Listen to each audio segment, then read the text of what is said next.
In this section, I wanted to show you how unions are formed. We have to have an idea how to form a union in order to consider how we move forward into developing a collective agreement. So what I have is several key stages here: the organizing campaign, the authorization cards, the representation election, the certification, the in-house election, and finally the contract negotiations. Let's take a look at each of these. First and foremost, the organizing stage, stage one, is important. There, at this stage, the union doesn't exist in the workplace, but usually workers are somewhat disgruntled or something's not healthy in the workplace. At that point, there's two options. A union can approach the workforce and say, hey, would you like to join our union? Or, at this stage, one of the workers can go off and knock on the union's door and say, we'd like you to represent us. Now, at this stage, it's very important that things be done very quietly, because if the employer finds out that there's some move afoot to get a union in, there's nothing to protect the worker. So people could be laid off, fired, whatever, at this stage. So it needs to be done in secret. So essentially, what we need to be able to do is have one person or two people who have some positive feelings towards the union to go and ask workers what they think. Would you be interested in joining a union? This has to be done very, very secretly. Normally it's done off work hours. If we can get a strong sense that yes, people want a union, then we have to move to the second stage. And the second stage involves signing union cards. What we've done, okay, we've gauged the interest in joining a union. If the interest is positive, we go out and we ask one of our unions, like QP, NAEP, whatever, either one of the unions, large union organizations, and say, you know, we'd like you to unionize our shop. They'll give you a bunch of cards, and those cards are intended for workers to take and sign. And the card says, I, Paul Tilley, want to join this union, and I have to pay $5 or $10, a nominal fee that goes with that. So the cards are, again, done very quietly, very discreetly. The cards are important because what the cards are going to do is be able to really act like a ballot, a vote. If you get enough people signing the cards, then those cards are going to indicate that a high proportion of us want to join the union. The cards are important to take to the Government Labor Relations Board, because the Labor Relations Board, when we knock on the Labor Relations Board and say, hey, we'd like to join a union, and we have a significant number of our employees who want to join that union, the Labor Board is going to say, well, prove it. Well, the cards are the proof. So you take the cards to the Labor Relations Board, and let's say, for example, we have 10 employees at our shop. We want to become unionized.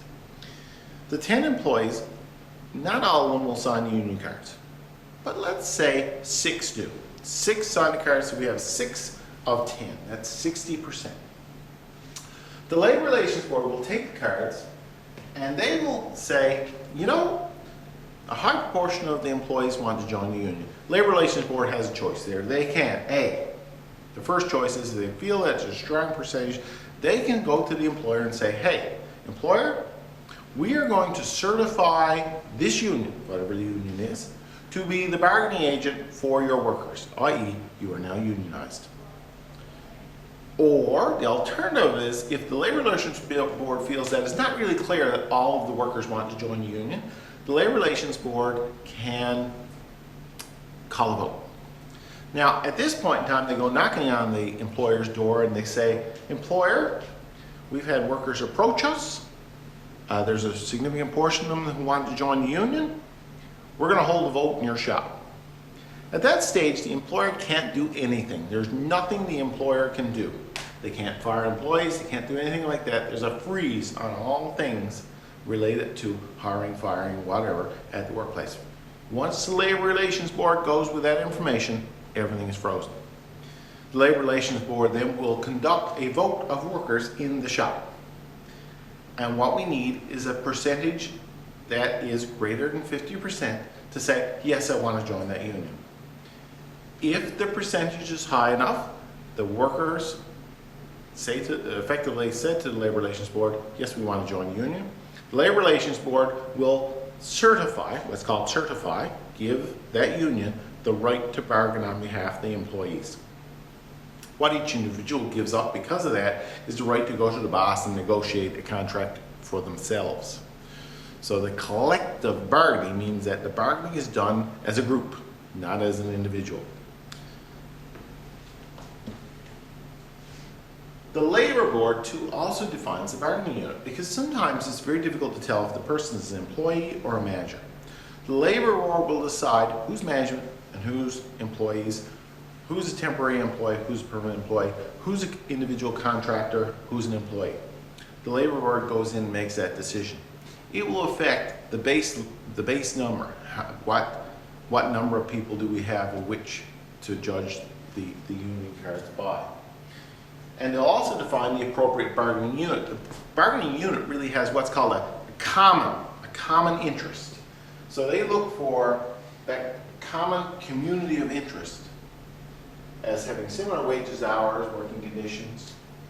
Doesn't necessarily need to be in the same plant or same building, but they have to have something in common in order for the Labor Board to put them in one union.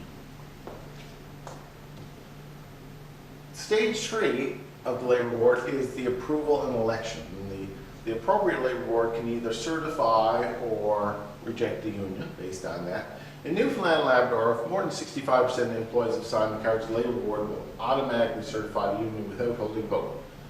When at least 40 to 65% of the employees sign the union cards, the Labor Relations Board will hold a certification vote or representation election. And generally, within 5 working days, they get this done, and they'll determine whether or not to certify that union. The certification process for workplaces in the industry covered under federal law is a little bit different. By federal law, 50% of the employees have to sign the cards, the union can be certified. If 35 to 50% of the employees have signed the union cards, the Labor Relations Board can hold a vote. Once your union has been officially certified by the Labor Board, they can begin to negotiate the first contract. So this first contract starts happening as soon as the Labor Relations Board certifies the union. So the newly certified union represents the workers in what's called a union local, or a common interest, that common community of interest is local. The local holds an election amongst its members. The elected local executive then comes of that deals with the large union and works towards collective bargaining. The collective bargaining is really stage 6. After the union's been certified, employers have to meet with, and we have to engage in a conversation to say, what is it we want? What is it we want? So that once we determine what we want, then we go to the employer and say, we want to begin bargaining. And the employer is forced by government regulations to sit down and bargain with us. And they have to bargain with us meaningfully. The word that's used in the industry is good faith bargaining. Good faith bargaining means that they honestly have to work with us to reach an agreement. They can't stop. So the bargaining ideally culminates in a contract, an agreement between union and employees. Contract is then voted on by the union members. No contract is bargained, the union could go on a strike to put pressure on the employer. There are some hoops you have to jump through before you go on strike, but 95% of contracts are settled long before a strike ever happens. If there is a strike, during a strike the employer can hire replacements, called scabs, to work instead of the strikers. There's none to prevent scabs in Canada. Employers are not allowed to fire workers while on strike, but they're also not prevented from replacing the permanent replacements. One of the conditions of the settlement of a successful strike is nearly always to get rid of the replacement workers.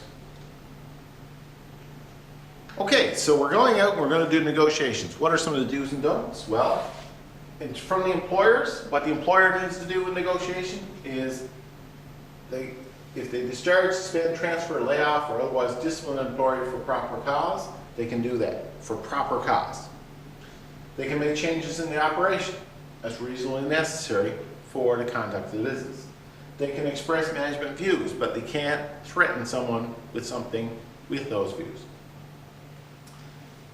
An employer can't engage in threats, coercion, or intimidation, interrogate employees about their voting intentions, hire spies, promote or alter the terms of employment in response to union drive, shut down an establishment to avoid or eliminate a union. They can't shut down the establishment, but they can't do it in order to get rid of the union. And many other activities they can't do. And again, that sums up this unit here. If you have any questions, once you've read all the material, watched the videos, please don't hesitate to contact me. I'll be all too glad to help. Thanks a lot.